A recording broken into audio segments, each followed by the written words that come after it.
Laptop buatan Indonesia ini harganya 64 juta dan dia punya nih water cooling ya.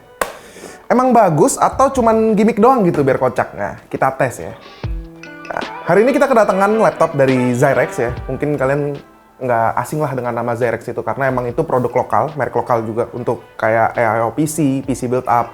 Dan sekarang dia bikin laptop yang dengan brandingnya itu laptop AI gaming. Jadi selain AI dia juga laptop gaming gitu. Dengan nama Maverick.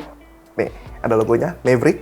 Dan yang gue pegang ini adalah Maverick Ultra X ya. Yang secara spek itu di atas kertas tuh bener-bener galak banget. Dan juga dikutip dari Zyrex, seri Maverick itu adalah laptop AI lokal pertama yang ada di Indonesia. AI-nya seperti apa? Gue bukan orang yang tepat untuk lo tanyain masalah AI. Karena ada Sony yang jauh lebih expert ngebahas AI. Yang gue kenal AI itu cuma ChatGPT ya. Jadi gue nggak bisa ngebahas AI dengan banyak gitu di konten ini. Kita mulai dari prosesornya aja deh, yang di sini tuh galak banget karena udah pakai i9 14900HX ya, dan juga GPU-nya dia pakai RTX 4090 16GB. Dengan RAM 64GB DDR5 tentunya, dan juga SSD yang di sini nih yang keinstall itu 2TB. Gokil karena memang gue belum pernah melihat laptop lokal yang punya spek mentok rata kanan begini, karena biasanya ngejarnya tuh di low end, mid low, sama ya entry level lah. Namun secara gimmick dan desain tuh kelihatannya gak asing gitu buat PC enthusiast atau laptop enthusiast ya. Karena memang kayak pernah lihat gitu di mana. Dan benar, laptop ini tuh sepertinya ya, ini dugaan gua. Ini tuh ngambil dari XMG. XMG itu merek laptop. Bisa dibilang bukan laptop yang udah jadi sih, karena lu bisa nge-custom spek yang ada di laptopnya. Nah, nama brandnya itu adalah XMG. Asalnya dari Jerman. Dan seri yang diambil itu XMG Neo 16 yang memang di seri itu yang diambilin tuh memang water cooling. Karena memang dari bentuk water coolingnya udah sama persis, bentuk laptopnya sama persis, tapi memang ada beberapa perbedaan seperti di keyboard, di touchpad, dan juga di layar gitu. Beda dengan yang digunakan sama XMG. Dan gue curiganya sih memang ini tuh ngambil dari pabrikannya si XMG langsung, karena XMG pun sendiri nggak assemble laptopnya sendiri. Jadi mungkin aja dugaan gue ini tepat. Dia ngambil dari source yang sama lah gitu, dan ngerakitnya di Indonesia tentunya. Dan karena laptop ini sama dengan seri SMG, tentu harapan gua untuk laptop ini tuh bener-bener di ujung langit gitu ya. Dari minimal build-nya deh yang kokoh banget, dan memang terbukti laptop ini punya build yang kokoh banget. Karena kalau lu pegang tuh dingin gitu, jadi dia kayaknya sih aluminium.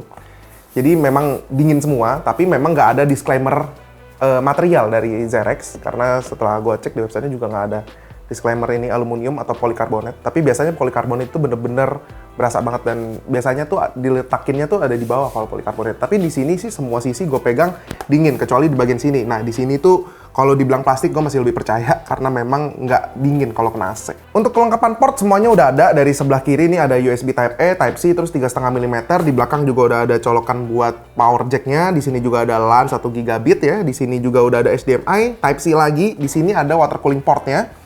Terus di sebelah kanan ada Type A 2 biji sama SD card reader. Jadi memang lu nggak akan kekurangan sama sekali masalah port. Nggak perlu bawa dongle-dongle karena semua udah ada. Type-C-nya udah ada 2, Type A-nya juga banyak. Jadi udah aman banget untuk masalah port. Lalu kita buka lah laptopnya ya kan. Nih, kita masuk pertama langsung ke bagian keyboardnya. Nah, keyboardnya sendiri gue sama sekali nggak suka. Gue pribadi sama sekali nggak suka sama feels-nya. Karena terlalu membran aja buat gue. Dengan harga segini, laptop ini terlalu membran aja secara feels ngetiknya. Kalau untuk ngomongin si touchpad-nya sih, gue no problem, standar lah, biasa aja, nggak ada yang spesial juga. Dan untuk layar di sini, dia itu udah pakai layar panel IPS 16 inci 2,5K alias 2560x1600 ya, 500 nits, udah ada coating anti glare 240Hz, sRGB 100%, dan udah pasti capable untuk gaming. Nah, udah kita bahas semua ya, akhirnya kita bisa membahas masalah water coolingnya ini. Nah, bagian water cooling ini bagian yang paling keren sih menurut gua, karena water coolingnya ini udah pakai magnet dan udah support quick connect juga. Jadi nggak perlu repot muter-muter cincin selangnya biar kenceng ya. Dan performa quick connect-nya itu udah surprisingly super banget, karena sama sekali nggak bikin kita ragu ini udah connect atau belum. Cuma perlu ikutin magnetnya dan ditekan aja sampai ada suara klik gitu ya. Jadi udah mantep gitu koneksinya. Performanya kayak gimana atau fungsinya tuh berjalan dengan semestinya atau tidak? Tentu itu yang gue tanya di awal gue megang laptop ini. Dan performanya ternyata gak kaleng-kaleng si water coolingnya ini. Lu bisa lihat sendiri dari chart yang gue kasih lihat nih ya. Perbedaan dari water cooling dan juga air coolingnya itu memang cukup jauh gitu. Walaupun harus gua akuin, pas nggak pakai water cooling ini memang suhunya gampang banget untuk tantrum. Cuman butuh waktu 2-3 detik aja untuk si CPU-nya itu sampai throttling. Dan akhirnya harus nurunin si clock dari CPU-nya. Karakter air coolingnya itu beda banget sama si Brand X yang punya form factor yang mirip. 16 inci, agak-agak tipis, nggak terlalu tipis, tapi memang mengejar di tengah-tengah lah. Jadi nggak terlalu tebal, nggak terlalu tipis gitu. Menurut gua, kesalahannya itu memang ada di tuning kipasnya yang kurang agresif aja. Dan terlalu balance. Karena kalau kita pakai laptop gaming itu, kita tahu kalau si kipasnya itu kadang tuh suka kayak mau take off pesawat gitu kalau laptop gaming pada umumnya ya. Dan di sini dia tuh ada kayak curve-nya tuh nggak langsung mentok gitu. Dia kayak step by step naik sampai maksimal. Itu kita kalau ngomongin synthesis benchmark. Nah, kalau ngomongin day to day-nya, gue sih nggak ngerasa ada perbedaan signifikan dalam performanya antara si air cooling di laptop ini sama air cooling di laptop Brand X. Gue nggak ngerasain perbedaan yang signifikan banget dari pekerjaan gue gitu. Apalagi kerjaan gue sekarang ngedit udah jarang banget, gue kebanyakan ya Photoshop, ngetik-ngetik gitu. Jadi memang nggak ada perbedaan yang terlalu signifikan. Ketika gue mau buka aplikasi apapun ya sat-sat aja gitu. Dan kalau mau main game juga loadingnya juga nggak jadi lemot, nggak ada yang bermasalah, nggak ada FPS drop, dan semuanya berjalan normal aja. Tapi berbeda cerita kalau kita lihat waktu water cooling performance-nya itu beneran ninggalin air coolingnya sejauh-jauhnya gitu. Karena gapnya tuh bener-bener beda banget. Bisa sampai 30% secara performa. Dan si laptop ini tuh secara otomatis dituning untuk ngecilin kipasnya atau melanin kipasnya kalau dia pakai water cooling. Jadi sama sekali nggak bising.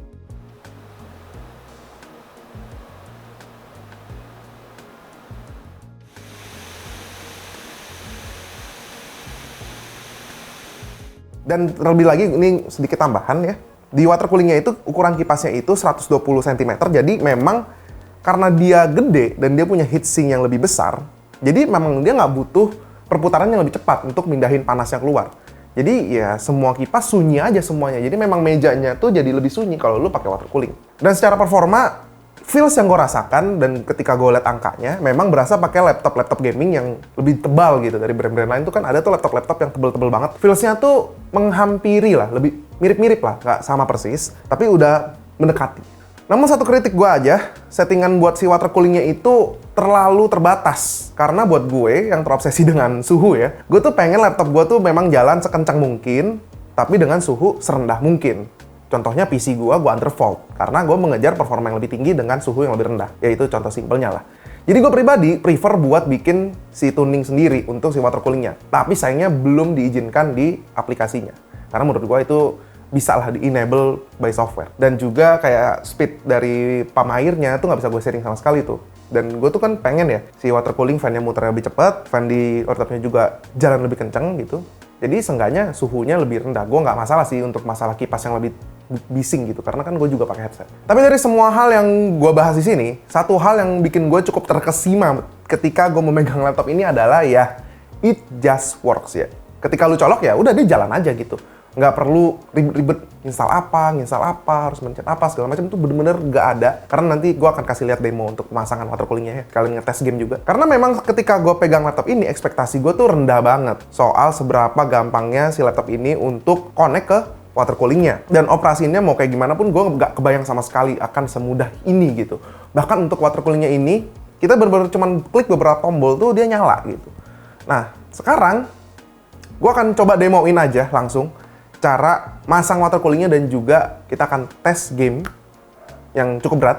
Satu-satunya game berat yang gue punya yaitu Cyberpunk dan kita akan main di Path Tracing dengan DLSS-nya tuh balance.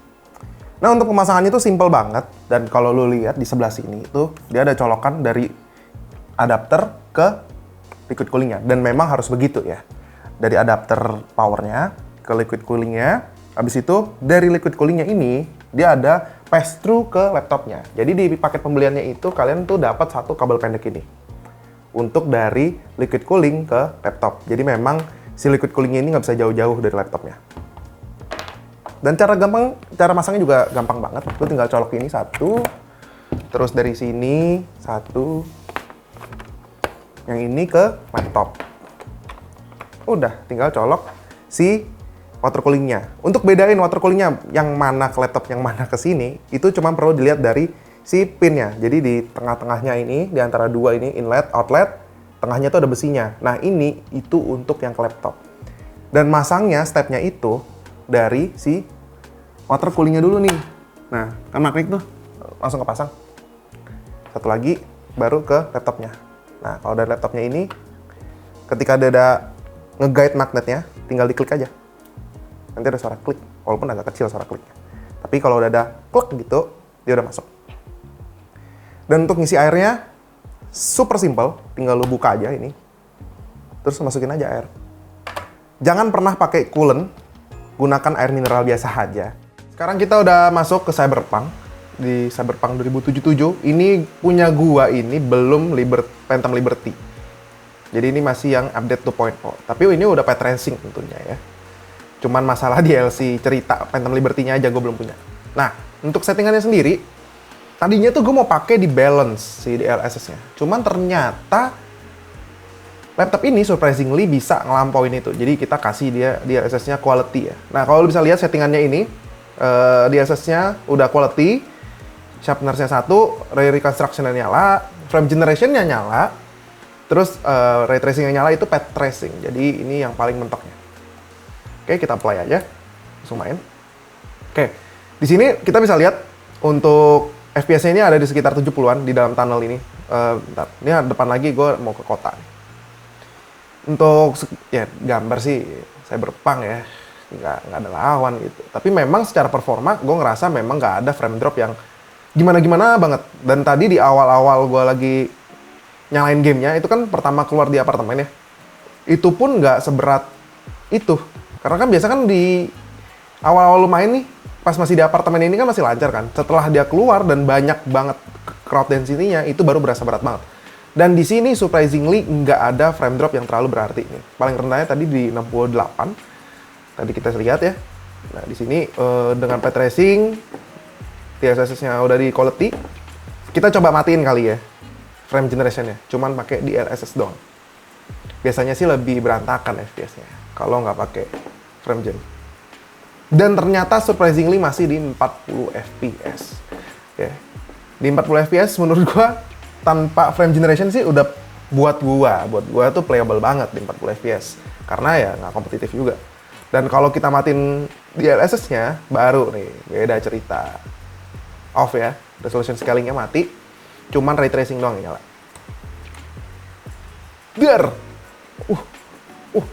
Tapi masih 18 fps, bos. 17. Coba dengan kondisi seperti ini, tadi kita udah lihat ya, dengan DLSS-nya quality, ray tracing-nya nyala, frame generation nyala, kita dapat FPS di sekitar 70-an. Dan kalau kita pakai water cooling-nya, nih kita lihat performa kayak mana. Oke, sekarang kita udah pakai water cooling-nya, dan kalau lo lihat water cooling-nya settingnya emang di balance. Ini udah maksimalnya dia cuma ada quiet dan quieter. Dan auto pun nggak terlalu beda jauh, cuman dia nyesuaiin dengan workload-nya aja. Dan sekarang kalau kita lihat performanya, ntar gue dikejar polisi lagi. Nah ini kalau kita lihat performanya, emang kok aneh kenapa tetap 70-an gitu. Kenapa nggak ada perubahan signifikan dengan water cooling? Memang nggak akan ada gitu, karena memang terlimitasi dari chipnya si Nvidia-nya tersendiri. Jadi memang untuk si power consumption-nya sendiri itu di mentok 170 watt. Cuman memang benefit dari adanya water cooling, lu bisa merasakan kesunyian jiwa lu ya. Karena memang si water cooling itu membantu itu. Dan kalau ngomongin suhu, tentu pasti akan kejaga banget. Apalagi buat gue yang cukup concern dengan suhu-suhu ini ya. Untuk suhu PC dan suhu laptop. Dan ini tuh dia running di 70. Untuk GPU-nya, di 70 derajat. Maksimal banget itu 70 derajat. Dan kalau ngomongin CPU-nya kan jauh lebih panas. Nah, itu tuh di 70-an lah. Biasa maksimal di 75. Bisa kita lihat sendiri di grafik ini. Average-nya itu cukup tinggi. Tapi sustain, tidak ada throttling, nggak kayak air coolingnya yang memang kenceng di awal, habis itu throttling parah banget setelah beberapa menit lu pakai gitu. Dan memang itu memang tipikalnya air cooling gitu, karena memang si kipasnya juga nggak bisa nge-push udara secepat itu. Beda dengan air yang jumlahnya ini cukup banyak. Ini tuh pas gue isi tuh sekitar 250 mili. Jadi lu punya kapasitas yang lebih besar untuk muter-muterin tuh suhunya gitu, si panasnya. Dan kalau ngomongin suhu dari si water coolingnya ini juga cuma anget doang, nggak yang sampai ngeganggu banget. Dan dia sudah memikirkan dengan sangat baik angin panasnya tuh di sebelah kanan lo. Jadi nggak akan kena tangan lo sama sekali. Dia intake-nya dari sebelah sini, dari sebelah lo main di tangan mouse lo ini. Jadi nggak akan mengganggu suhu di tangan lo. Dan kalau ngomongin surface temperature, semuanya aman banget. Mau lo air cooling, mau lo water cooling, itu memang nggak ada perbedaan yang terlalu signifikan. Ini bisa dilihat fotonya.